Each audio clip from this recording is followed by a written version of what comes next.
Kembali saya akan bercerita tentang sebuah kisah nyata,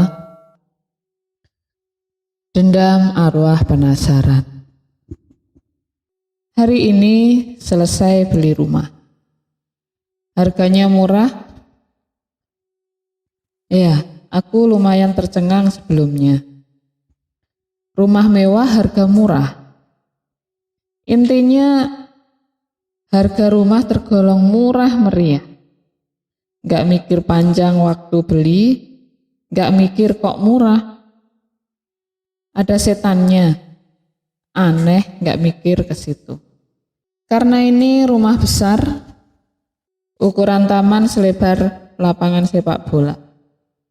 Ruang tamu seluas pasar kaget, ruangan serba luas. Kamar mandi lumayan luas dan bersih. Jual rumah sama isi-isinya sudah dilengkapi berbagai properti mahal. Berasa yang jual kebelet dana. Cuma itu yang terlintas di otak. Ya wis lah. Ini kali pertamanya aku nginep di sini bersama rombongan keluarga. Istriku dan satu-satunya anakku Sidan. Suasana di sini rasanya normal. Gak ada berasa aroma mistis. Cuma agak seram kalau dibayang-bayangin ada hantunya. Malam mulai datang. Kulirik jarum jam ke angka 10. Papi itu siapa? Tanya anakku Sidan. Saat ini kami sedang duduk di ruang TV, ruang santai keluarga. Sidan menunjuk tangan ke arah pintu rumah ruang tamu. Sontak aku menoleh ke arah pintu yang ia tunjuk. Oh, itu pintu, Nak. Bukan pintu. Itu ada orang di situ berdiri depan pintu. Jelek. Aku melirik dan istriku juga melirik. Gak ada apa-apa.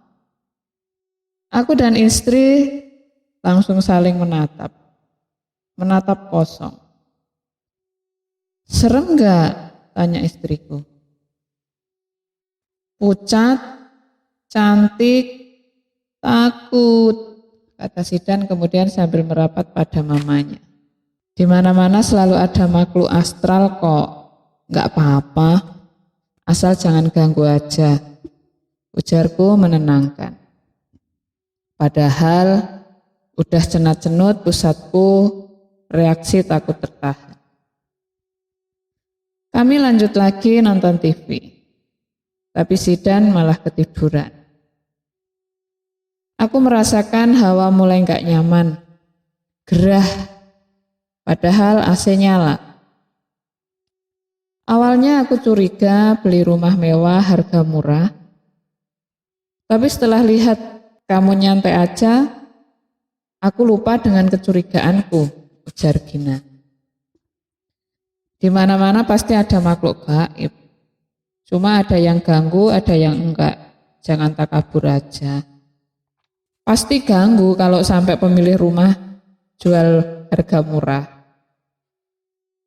Wajah cemas dan ada suara Gina mulai cemas, jadi ikutan cemas juga. Udah terlanjur beli, jangan bawel. Gina merapat, meremas bajuku. Kok aku makin takut ya, Mas? Mungkin kamu lagi paranoid. Aku nggak nyaman tinggal di sini. Ya udah, besok pindah. Dalam mimpi jawabku asal.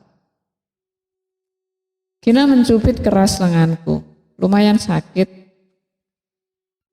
Kami terlelap di ruang tamu kayaknya, tapi paginya sudah ada di kamar.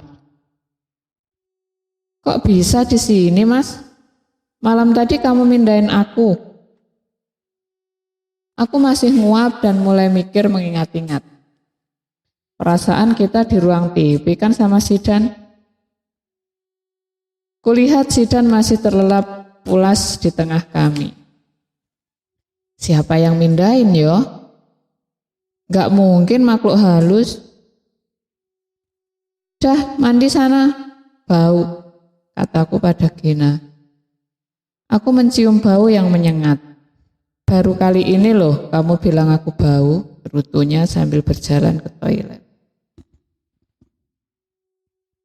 Adam! Adam! Keningku mengerut saat ada yang memanggil. Suaranya jelas dan lantang, bagai orang emosi. Itu bukan namaku, aku langsung turun ke tempat tidur. Siapa gerangan yang memanggil? Tok, tok, tok. Pintu ruang tamu diketuk beringas, padahal ada bel. Adam, Adam, teriak seseorang dari luar seperti perempuan muda.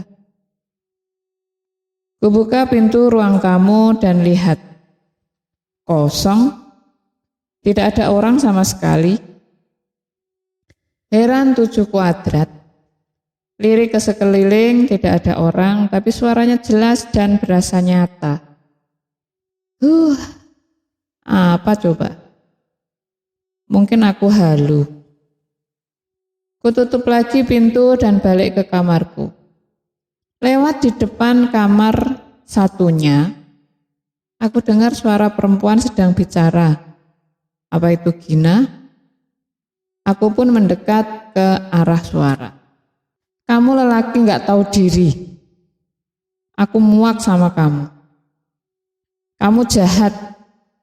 Aku kaget mendengarnya. Gak mungkin Gina. Toh aku gak berbuat salah. Akhirnya karena penasaran dan rasa takut, aku lari ke kamarku. Dan menemukan Gina sedang make up-an. Lah, yang tadi siapa? Kenapa mas, kok tegang?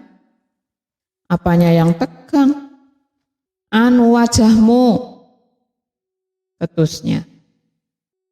Jantungku berasa melompat ke bawah. Kaget Gina menghardik, biasanya lemah lembut. Kutatap mata Gina yang melotot. Kamu sehat kan? Apa sih? Bentaknya. Duh mak, gak tahan kalau gini. Singkat cerita, aku mengundang pengajian ke rumah 3 hari 3 malam. Dan lagi, saudaraku ternyata bisa lihat makhluk gituan. Maksudku makhluk gaib. Sebetulnya ada arwah perempuan di rumah ini. Matinya gak wajar. Jadi sebelum mati itu, udah sering nangis dan berantem sama suaminya. Ada pertengkaran, suaminya khilaf, terjadilah kematian perempuan itu di tangan suaminya. Masih ada dendam, hawa dendam arwah. Jadi mungkin itu penyebab kalau rumah ini dijual. Apa karena mayatnya tidak dimakamkan secara wajar? Aku tidak tahu agamanya apa. Jadi kita tidak bisa pastikan itu. Cuma sekarang aku merasa arwahnya sudah tenang. Hawa di rumah ini sudah sejuk, tidak lagi panas.